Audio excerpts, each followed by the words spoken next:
쑤시고 결리는 허리 때문에 고생인 분들 많으시죠? 직립보행의 저주라고 할 만큼 인간이라면 누구나 흔하게 겪는 것이 바로 요통입니다. 통계에 따르면 우리나라 성인 10명 중 8명이 일생에 한 번 이상은 요통을 경험하게 된다고 하는데요.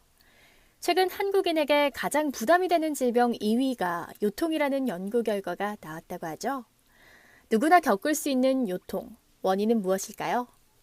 오랫동안 쭈그리고 앉아 있다가 일어나면 허리가 아프고요. 오랫동안 장시간 서 있었을 때 허리가 너무 아파가지고 이렇게 손 허리가 대고 한참 동안 서 있을 적이 있어요.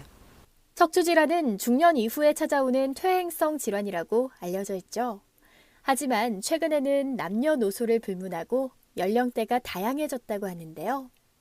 특히 구부정한 자세로 스마트폰을 들여다보는 습관들로 인해 허리 통증뿐 아니라 목 통증 역시 증가하고 있다고 합니다. 한국인에게 큰 부담이 되는 질병이라는 요통. 급성인지 만성요통인지 원인에 따라 치료법도 달라진다고 하는데요. 네, 시청자 여러분, 앞서 본 영상처럼 허리 건강 참 중요한데요. 오늘은 도움 말씀 주시기 위해 광주 세우리병원 마취통증의학과 전문의 유보연 원장님 모셨습니다. 원장님 안녕하세요. 안녕하세요.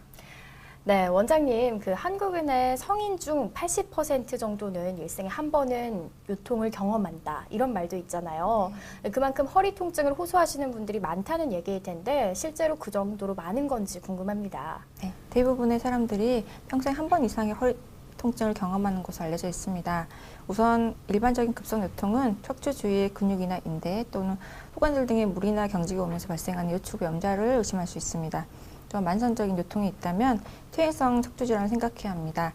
그리고 허리 디스크 질환의 대표적인 질환인 추간판 탈출증이 있다면 심한 요통과 함께 엉치 통증이나 하지방소통이 동반될 수 있습니다. 그 외에도 요통을 유발하는 척추 질환은 다양합니다.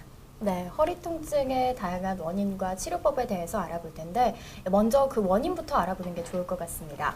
원인은 다양한데요. 비만이나 노화도 한 원인이고요. 척추는 생활 습관과 밀접하게 연관되어 있습니다. 허리는 곡선을 이루기 때문에 그 곡선에 맞추어서 의자에 앉을 때는 허리를 곧게 펴고 바르게 앉아야 합니다. 또한 잘못된 자세로 무거운 물건을 반복적으로 들게 된다면 디스크를 포함한 척추에 무리를 야기해서 척추 질환의 원인이 됩니다. 네. 무거운 물건을 들어 올릴 때는 허리를 바로 숙여 들어 올리는 것보다는 가급적이면 무릎과 몸의 축을 이용해서 이용하는 것이 좋습니다. 그리고 한 번에 너무 많은 양을 짐을 들기보다는 여러 번 나눠서 하는 게 더 바람직하고요. 이외에도 가능하면 쪼그려 앉거나 허리를 숙이는 자세는 피하시는 것이 좋겠고요. 허리를 똑바로 편 자세로 일하시는 것이 좋겠습니다. 그리고 본인에게 맞는 적당한 운동을 찾아서 규칙적인 운동을 하시는 게 허리 건강에 도움이 될 것입니다. 자, 허리 질환은 다양한 원인만큼 그 종류도 굉장히 다양하다고 들었습니다. 간단한 염좌부터 시작해서 흔히들 알고 계시는 디스크도 있고요. 굉장히 종류가 많은 걸로 알고 있는데요. 어떤 종류들이 있는지 조금 더 자세히 알기 쉽게 알려주시죠. 네, 먼저 우리가 가장 흔하게 접할 수 있는 척추 질환으로는 요추부 염좌가 있습니다. 허리에 직접적인 외상을 받거나 또 무거운 물건을 들거나 준비 운동 없이 허리에 무리하게 힘을 줘서 허리의 근육이나 인대 또 관절 손상을 입는 경우를 말합니다. 흔하게 허리를 삐끗했다고 환자분들이 말씀하시고요. 네. 다음으로 디스크라고 알고 계시는 디스크 탈출증이 있습니다. 디스크 탈출증은 디스크 안쪽에 있는 수액이 뒤로 밀려 나와서 뒤쪽에 있는 신경을 눌러서 목과 허리, 팔, 다리 등이 아프고 저리게 되는 질환입니다. 그리고 노년층에 많이 발생하는 협착증이 있는데 협착증은 신경이 지나가는 통로가 오랜 시간에 걸쳐서 인대와 뼈가 자라나면서 신경관의 통로를 좁게 만들어 신경을 눌러서 허리나 다리로 통증을 나타내게 하는 질환입니다. 그리고 생소할 수 있는 디스크 내장증이라는 질환도 있습니다. 디스크 내장증은 디스크 수액의 탈출 없이 디스크 변성과 균열로 증상이 생기는 질환으로 허리 통증을 일으키고 만성 요통의 주 원인이 되는 질환입니다. 그리고 골다공증이 심한 노인분들에게 주로 발생하는 압박골절, 척추 뒤쪽에 있는 척추 후관절이 탈이나 생기는 척추 후관절 증후군, 또 척추뼈의 베일 자체가 문제가 되는 척추 전방 전이증이나 후방 전이증이 있을 수 있습니다. 네, 그 종류가 정말 다양하네요. 원장님, 그런데 요즘은 장시간 앉아서 운전하시는 분들도 많고요. 앉아서 업무를 보는 분들이 굉장히 많잖아요. 이런 경우에 이 허리 통증을 호소하시는 분들이 병원에 가보면 디스크인 줄 알았는데 디스크 내장증을 진단받은 경우도 있다고 하더라고요. 디스크 내장증이란 디스크 변성이 생겨서 수액을 감싸고 있는 섬유륜이 망가지는 질환입니다. 네. 섬유륜이 망가진다면 만성적으로 심한 요통을 유발하며 디스크 자체가 손상되기 때문에 통증이 생겼을 때 조기에 진단을 받고 치료하는 것이 좋습니다. 네, 그러면 이렇게 척추 질환으로 병원을 찾았을 경우 정확한 진단을 받고 치료를 받는 게 중요할 텐데요. 특히 어떤 경우에 수술적 치료가 필요한 것인지 궁금합니다. 질환으로 병원에 오시게 되면 먼저 진단을 위해 검사를 하게 됩니다. 네. 척추 전문의 진료 후에 환자의 증상의 심한 정도에 따라서 단순 방사선 촬영할 것인지 CT나 MRI 촬영할 것인지 결정하게 됩니다. 그런 다음에 환자 상태를 평가하게 되고요. 또 환자의 증상의 경중에 따라서 비수술적 치료를 할 것인지 수술적 치료를 할 것인지 결정하게 됩니다. 그리고 요즘에는 비수술 치료가 최근에 많이 발달해서 예전에 수술해야 되는 환자까지도 비수술적 치료로 되는 경우가 많아지고 있습니다. 네. 하지만 다음과 같은 경우에는 수술적 치료가 필요합니다. 신경마비가 진행된 경우나 또 배변 장애가 동반된 경우, 또 여러 치료를 했는데도 불구하고 반응하지 않는 심한 요통이 있는 경우, 보존적 치료를 했는데 반응이 없는 경우는 최대한 빨리 수술적 처치가 필요하고요. 이 경우를 제외하고는 우선적으로 비수술적 치료를 먼저 고려해 볼 수 있겠습니다. 네, 최근에는 수술적 치료 외에도 비수술적 치료법들도 많이 시행되고 있다고 하셨습니다. 자, 그러면 비수술적 치료, 구체적으로 어떤 치료법들이 있는지도 궁금하거든요. 네, 비수술 치료에는 우선 통증이 심한 급성기에는 2, 3일간 심장 안정을 통해 쉬는 것부터 시작하고요. 또 필요에 따라서는 약물 치료를 해볼 수 있겠습니다. 요추 염자일 경우에는 소염 진통제나 근위원제로 치료를 하게 되겠고요. 네. 척추 협착증이 있는 경우에는 신경의 혈액순환을 좋게 하기 위해서 약물을 사용할 수 있겠고요. 그리고 또 물리치료나 견인치료를 할 수 있겠고요. 또 네. 근육이 문제가 있는 경우에는 통증 유발점 주사나 IMS라고 하는 근육 자극 치료를 할 수 있습니다. 그런데 통증이 점점 심해진다면 이제 신경주사 치료를 시행하게 되는데요. 신경주사 치료의 종류로는 경막의 신경차단술이 있습니다. 경막의 신경차단술은 주사를 놓는 부위에 따라서 꼬리뼈 부분으로 들어가는 미추 경막의 신경차단술, 또 목뼈 사이 공간으로 진입하는 판광경막의 신경차단술, 또 신경가지가 나오는 신경구멍에 직접 바늘을 넣어 약물을 주입하는 경추관공 경막의 신경차단술이 있겠습니다. 네. 그리고 척추 후관절 증후군이나 요통이 심한 경우에는 척추 후관절 신경차단술이 있겠고요. 척추 후관절통이 만성적으로 진행될 경우에는 고주파 열 응고술까지 시행할 수 있겠습니다. 그렇고 이러한 치료를 했음에도 불구하고 자꾸 재발한다면 다음 단계로 톡스 카테터를 이용해서 신경의 유착과 염증을 풀어주는 신경 평형술과 통증을 일으키는 디스크 내부에 가늘한 바늘을 삽입해서 고주파 열 에너지를 이용하여 치료하는 수액강압술이 최근에 많이 사용되고 있습니다. 네, 말씀하신 방법들 중에서요, 신경 주사 치료의 경우 어떤 방법인지 궁금하거든요. 보통 신경 주사 치료라고 하면 신경만을 좀 차단을 해서 일시적인 진통 효과만 있는 건 아닌가 궁금해하시는 분들도 많더라고요. 신경치료는 가느다란 주사 바늘로 신경 주위에 직접 약을 주입해서 눌린 신경 주위 염증을 제거하고 신경을 안정시키는 치료입니다. 최근에 영상유도 장치가 많이 정밀해져서 꼭 필요한 부위에만 신경치료가 가능해져서 치료 효과가 매우 높은 편입니다. 네. 자, 비수술적 방법으로 많이 사용되어지고 있는 주사 치료, 과연 안전한지 부작용은 없는지도 궁금합니다. 통증 부위에 직접 정확하게 주사해야 하는 정밀함을 필요로 하고 또 환자 상태에 따라서 주입 약물을 혼합하고 용량을 조절해야 되고 또 특별한 부작용은 없지만 개개인의 면역성이나 위생에 따라 감염 발생 가능성이 있기 때문에 반드시 수술 경험이 풍부한 숙련된 전문의에게 치료를 받아야 되겠습니다. 자, 비수술적 치료 방법 중에 신경 성형술도 굉장히 많이 시행되고 있다고 들었는데요. 어떤 방법일까요? 네, 디스크성 통증의 원인을 크게 두 가지로 나누면 디스크 자체 때문에 생기는 통증과 디스크가 신경을 눌러서 물리적인 압박, 신경의 염증과 부정 유착 일으켜 생기는 통증을 나눌 수 있습니다. 네. 그중에 호자인 디스크가 신경을 눌러서 통증을 해결할 수 있는 게 신경성형술입니다.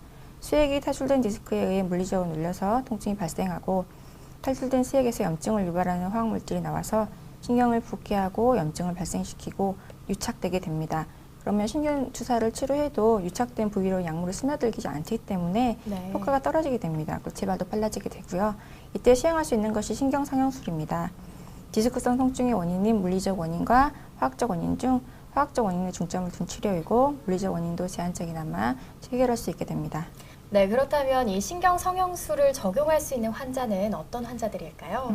근만성 디스크 탈출증으로 허리나 다리 통증이 있는 환자, 또 척추 수술 후에도 통증이 지속되는 환자, 척추관 협착증이 심하지 않은 환자가 대상이 되겠고요. 네. 약물 치료나 물리치료, 신경주사 등의 치료를 지속적으로 받아도 통증이 지속되는 환자, 수술을 거부하는 환자나 고령이나 다른 질환으로 인해 수술이 안 되는 환자, 이런 환자가 시행할 수 있겠고요. 마지막으로 장기간 입원이 어려운 회사원들한테 시행할 수 있겠습니다. 네, 이런 분들이라면 신경 성형술 고려해봐도 좋을 것 같습니다. 자, 디스크성 통증의 화학적 원인에 중점을 둔 치료인 신경 성형술에 대해서 알아보고 있는데요. 어떤 방식으로 시술하게 되는지도 궁금합니다. 그림에 보이는 몇 가지 약물과 카테터를 넣는 바늘, 카테터 등 비교적 간단한 기구들을 이용하여서 시술을 하게 되는데요. 네. 꼬리뼈 부위 근처에서 곡소 마취를 하고 지름 1mm 정도의 얇은 관을 꼬리뼈 사이에 있는 공간으로 삽입하고요. 영상 조형 장치를 보면서 문제가 있는 신경 주변에 관을 도달하게 한 다음에 조영제를 주입하여 신경의 유착 부위를 확인하고 그 부위로 카테터를 진입시킨 후에 신경가지 염증 물질을 씻어주고 부종을 치료하고 유착을 방리시키며 재유착을 방지하는 시술입니다. 튀어나온 디스크 자체로 해결할 수 없기 때문에 재발이 될 수 있습니다만 한번 디스크와 신경사 유착을 제거해줬기 때문에 다음 신경치료 시 효과가 극대화될 수 있습니다. 시술은 한 20-30분 정도 소요됩니다. 네, 시술 시간도 간단하고요. 또 이렇게 계속해서 장기간 입원을 하지 못하는 환자들에게 시행할 수 있다고 하셨는데요. 네, 실제로 신경 성형술 후에 주의할 점이 무엇인지 궁금합니다. 정말 평상시처럼 아무 거리낌 없이 바로 생활할 수 있는 걸까요? 네. 시술 후 관리로는 시술을 받은 후에 감염의 위험성 때문에 하루 이틀 동안은 좀 샤워를 피하고 탕에 담그는 목욕은 일주일 정도 뒤에 시행하도록 하고 과도한 음주나 흡연은 당연히 피해야 되고요. 또 과격한 운동을 피하고 걷기나 실내 자전거 타기 같은 가벼운 운동과 스트레칭은 꾸준히 해야 합니다. 네. 그리고 치료 과정상 개인마다 다를 수 있지만 수술 당일 치료 후에 2-3시간 정도는 일시적으로 감각 이상이나 근력자가 나타날 수 있으며 시술 중 사용된 약물이나 조영제로 인해서 피부가 가렵거나 부종이 일시적으로 생길 수 있습니다. 네. 자, 비수술적 치료를 말씀하시면서 수액 감압술의 경우에도 최근에 많이 시행되고 있다고 말씀을 해주셨습니다. 이 수액 감압술, 다른 방법들과 어떤 차이점이 있는 방법인지 궁금합니다. 지금까지 설명드린 치료 방법이 대부분 경막의 공간을 통해서 눌려있는 신경의 염증과 부종, 유착을 푸는 화학적인 문제에 중점을 둔 치료라면 네. 고주파 수액 감압술은 물리적인 문제를 해결하는 치료법입니다. 수술 부위를 국소 마취하고 병변이 되는 디스크에 삽입한 후에 고주파 열 에너지를 위해서 병변 디스크를 플라즈마로 증발시켜서 신경을 누르는 디스크의 압력이 줄어들면서 허리나 팔의 통증이 완화되는 치료법입니다. 네, 통증의 물리적인 부분을 해결하는 이 방법이라고 말씀을 해주셨는데요. 자, 고주파 수액 감압술은 주로 어떤 환자들이 대상이 되는지도 궁금하거든요. 설명해 주시죠. 디스크 내장적으로 요통이 있는 환자나 경추나 요추의 디스크 탈출증으로 목이나 팔, 허리와 다리에 통증이 있는 환자, 또 3개월간 보존적 치료가 실패한 환자인 경우에 치료 대상이 되겠고요. 디스크 퇴행이 너무 심하지 않으면서 높이가 한 50% 이상으로 유지되는 경우에 치료 대상이 될 수 있겠습니다. 그리고 학업이나 업무로 인해 장기간 입원이 어려운 학생 또는 직장인이 적용 대상이고요. 전신 마취가 필요 없고 수술 시간이 짧아서 체력적 부담이 적기 때문에 고혈압이나 당뇨 등 만성 질환자나 고령 환자도 수술 받을 수 있습니다. 네. 특히 수액 감압술은 목 디스크 탈출 중에서 좋은 치료 결과를 보이는데요. 통계적으로 80에서 85% 정도 뛰어난 성적을 거둔다고 합니다. 그 이유는 경추 수액 감압술은 허리에서와 달리 목의 앞부분을 통해서 디스크의 전방위 소방으로 바늘이 진입하기 때문에 디스크 후방에 있는 병변 부위로 접근이 용이해서 치료 효과가 더 높고요. 네. 또 한 가지 이유는 경추의 신경가지는 요추에 비해서 공간이 한정되어 있기 때문에 적은 양의 디스크를 감압해도 효과가 훨씬 더 크기 때문입니다. 먼저 영상 조형 장치를 이용해서 병변이 되는 디스크 위치를 확인한 다음에 곡소 마취를 하고 직경 1mm의 두께의 가는관을 삽입을 하고 나서 전극을 탈출된 디스크로 최대한 가깝게 위치를 시킵니다. 그리고 플라즈마를 이용해서 밀려나온 디스크 일부를 증발시켜 감압하고 나오게 됩니다. 수술 종료 시간은 한 30분 정도 걸리게 되겠고요. 허리보다는 목에서 훨씬 더 짧게 걸립니다. 네. 자, 수액 감압술의 시술 과정까지 설명을 해주셨습니다. 자, 허리 통증에 관해서 비수술적 치료 방법에 대해 알아보고 있습니다. 자, 신경성형술과 고주파 수액 감압술에 대해서 얘기를 하고 있는데요. 이 방법들을 선택하시는 분들의 경우에는 다른 방법에 비해서 어떤 장점이 있기에 선택을 하시는 걸까요? 가장 큰 장점은 시술의 안정성이 높고 빠른 일상생활로 복귀를 줄 수 있습니다. 시술 중에 실시간으로 컴퓨터 영상 장치를 보고 시술을 하기 때문에 바늘이 들어가는 부위만 마취하고 또 국소 마취 후 시술을 하기 때문에 환자와 대화하면서 시술을 할 수 있겠고요. 네. 그래서 시술이 정확하면서 안전하게 이루어집니다. 당연히 국소 마취로 시술이 이루어지기 때문에 전신 마취에 대한 위험 부담이 전혀 없고요. 시술 시간이 20분 정도 짧아서 환자의 불편함도 없습니다. 또 입원 기간도 짧고 일상생활이나 직장으로 빠른 복귀가 가능하겠습니다. 그리고 가는 바늘이 들어가기 때문에 흉터도 없고요. 또 수술 후 생길 수 있는 통증도 없고 반복적으로 시행할 수 있는 장점이 있겠습니다. 네, 시간이 없는 직장인 분들이나 학생의 경우 그리고 또 전신 마취가 두려우신 분들은 이런 방법들을 선택하시면 될 것 같습니다. 자, 최근에 소개되는 방법 중에요. 꼬리뼈 구멍을 통해 내시경을 삽입한 뒤에 디스크를 치료할 수 있는 방법이 있다고 들었습니다. 과연 이 방법은 어떤 치료법인지도 궁금하거든요. 네. 꼬리뼈 구멍을 통해서 3mm의 지름의 특수관을 삽입한 후에 내시경으로 도출된 디스크를 직접 눈으로 확인을 합니다. 이후 레이저로 디스크를 제거하여 염증을 해소해주고 눌린 신경을 풀어주는 시술입니다. 네. 환자분이 수술장 테이블에 엎드린 후에 방사선 영상 장치를 보면서 꼬리뼈 구멍을 통해 카테터를 병변 부위에 위치시킵니다.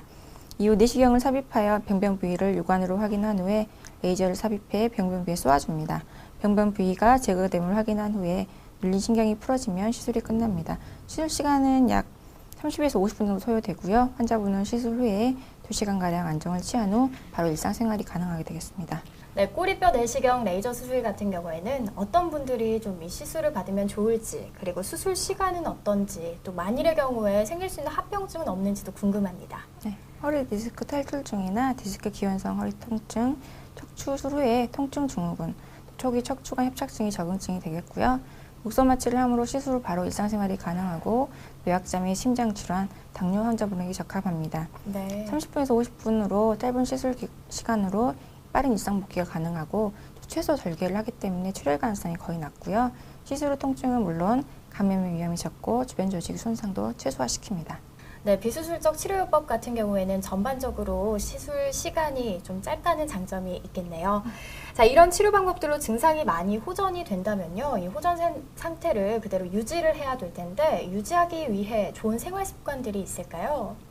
재발되지 않도록 바른 생활 습관 실천 및 스트레칭을 꾸준히 해준다면 통증 없는 상태를 유지할 수 있겠습니다. 네, 스트레칭을 좀 꾸준히 해준다 이런 말씀이시겠네요. 자, 요통의 비수술적인 치료법들을 알아보고 있습니다. 그런데 과연 이런 시술들로 디스크 질환의 완치가 가능한지 궁금해하시는 분들이 많은데요. 혹시 이렇게 치료를 받았더라도 재발할 가능성은 없는지 항상 물어보시는 분들이 있더라고요. 실제로 완치가 가능한 건지도 알려주세요.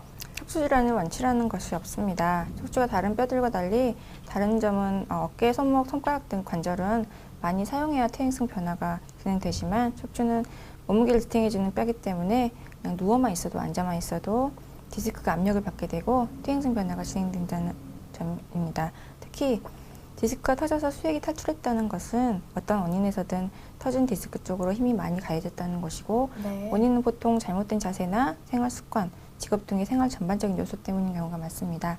그래서 수술로 혹은 시술로 터진 디스크를 치료하고 통증이 조절됐다 하더라도 이런 전반적인 생활 패턴의 변화 없이는 당연히 허리병은 재발하기 마련입니다.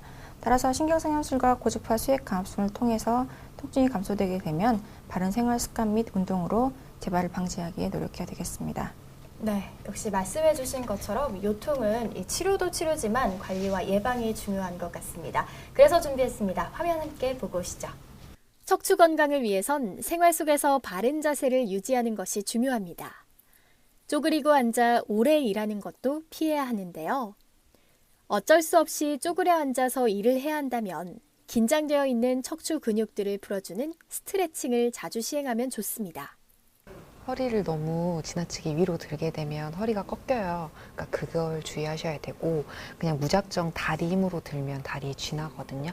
그러니까 아랫배 힘, 엉덩이 살짝 조이는 힘을 주고 엉덩이를 위로 들어 올리셔야 돼요. 그렇죠? 엉덩이 들어 볼까요? 그렇죠? 좀 더 위로 들어 볼게요. 그렇죠? 이때 허리가 너무 꺾이지 않게 배 힘을 주셔야 돼요. 그렇죠? 뒤로 내려올 때는 여기 위에서부터 내리고 허리 내리고 배 힘 엉덩이 마지막에 풀어주시는 거예요. 요통이 꼭 허리 이상으로만 오는 건 아닙니다. 신체 활동과 관계없이 요통이 지속된다면 허리가 아닌 다른 부위의 문제일 수도 있기 때문에 무엇보다 조기에 진단받고 예방하는 것이 최선이 아닐까요? 네, 영상 함께 보셨는데요. 자, 척추 근육을 풀어줄 수 있는 이런 스트레칭들도 허리에 이상이 있는 분들의 경우에는요, 반드시 전문의의 정확한 진단과 처방 후에 함께 정확한 스트레칭을 시행하는 게 중요하다고 합니다. 자, 그런 의미에서 허리 건강을 위한 올바른 자세와 운동 방법이 있다면 알려주세요. 좋은 자세란 허리가 정상적인 곡선을 유지한 자세를 말합니다. 허리는 약간 앞으로 들어가고 엉덩이 쪽은 약간 뒤로 나오는 망곡이 있는 자세입니다. 흔히 S라인이라고 이렇게 말하죠. 따라서 삐딱한 자세로 컴퓨터나 스마트폰 등을 하면서 같은 자세를 오래 유지하는 경우에 허리 건강이 악화될 수 있습니다. 또 술이나 담배, 폭식, 비만, 스트레스 같은 긴장 등도 허리 및 목의 척추 건강을 해칠 수 있으므로 주의해야 합니다. 특히 일상생활이나 직장에서 앉아있는 시간이 많은 분들은 바른 자세로 앉아야 허리 건강에 문제가 생기지 않습니다. 엉덩이를 의자 깊숙이 넣고 등받이에 허리를 닿게 한 자세가 좋은 자세이며 허리의 오목한 곳에 쿠션이 있는 것이 더욱 좋습니다. 잠자리에 들 때도 허리가 아픈 분들은 누울 때 정상 척추 굽이를 만들어주는 바닥과 베개를 신중하게 선택해야 하며 반드시 누울 때 무릎 밑에 담요를 말거나 베개를 넣는 것이 도움이 되고 옆으로 누울 때 다리 사이에 베개를 끼우는 게 도움이 되겠습니다. 허리에 도움이 되는 운동은 빠르게 걷기나 낮은 산의 등산, 자유형 비행 같은 수영, 그리고 힐리 자전거 타기 등이 있습니다. 특히 빠르게 걷기 운동은 다리와 허리에 근육을 튼튼하게 하여 요통을 치료하고 체력을 유지시켜주며 뼈를 튼튼하게 하고 골다공증을 예방하는 등 허리에 많은 장점이 있는 운동이고 환자들에게 적극 추천하고 있는 운동입니다. 반면에 허리에 나쁜 운동은 디스크압을 높일 수 있는 골프나 테니스, 볼링 등이 있습니다. 네. 또한 점프가 많은 배드민턴 등의 운동도 허리에 충격을 많이 주기 때문에 좋지 않습니다. 그리고 축구나 농구, 배구, 달리기 등도 허리에 부담이 많이 가는 운동이기 때문에 추천하고 있는 운동은 아닙니다. 네, 무리한 운동은 어찌됐든 허리에 좀 부담을 주기 때문에 추천하는 운동이 아니겠다고 말씀해 주셨습니다. 자, 원장님 끝으로 우리 시청자분들에게 당부하고 싶은 말씀이 있다면 한 말씀 부탁드리겠습니다. 통증은 우리 몸이 위험하다고 알려주는 방어 기전입니다. 통증이 심한데도 불구하고 수술하는 게 겁이 나서 꼭 참고 계시다가 병이 커져서 뒤늦게 병원을 찾아오시는 분들이 있습니다. 오늘 말씀드린 대로 디스크 질환의 90%는 비수적 치료로 좋아질 수 있습니다. 그리고 최근에는 더 효과적이면서도 더 안전한 비수적 치료들이 널리 시행되고 있습니다. 현재 허리와 목의 통증으로 고민 중이시라면 척추 전문의에게 정확한 진단을 받으시고 더 늦기 전에 적극적인 비수적 치료를 시작하시기 바랍니다. 네, 오늘은 광주 세우리병원 마취통증의학과 전문의 유보연 원장님과 함께 이 척추 질환에서의 다양한 비수술적 치료 방법에 대해서 알아봤습니다. 원장님 오늘 말씀 고맙습니다. 네, 고맙습니다. 네, 흔하게 발생하기 때문에 더 방치하기 쉬운 허리 통증. 하지만 방치를 하다가는 더 큰 문제를 초래할 수 있습니다. 요통의 치료에는 수술적 치료뿐 아니라 다양한 비수술적 치료도 있으니까요. 통증이 있다면 방치하지 마시고 전문의의 정확한 진단부터 받아보시기 바랍니다. 지금까지 건강플러스 정세윤이었습니다.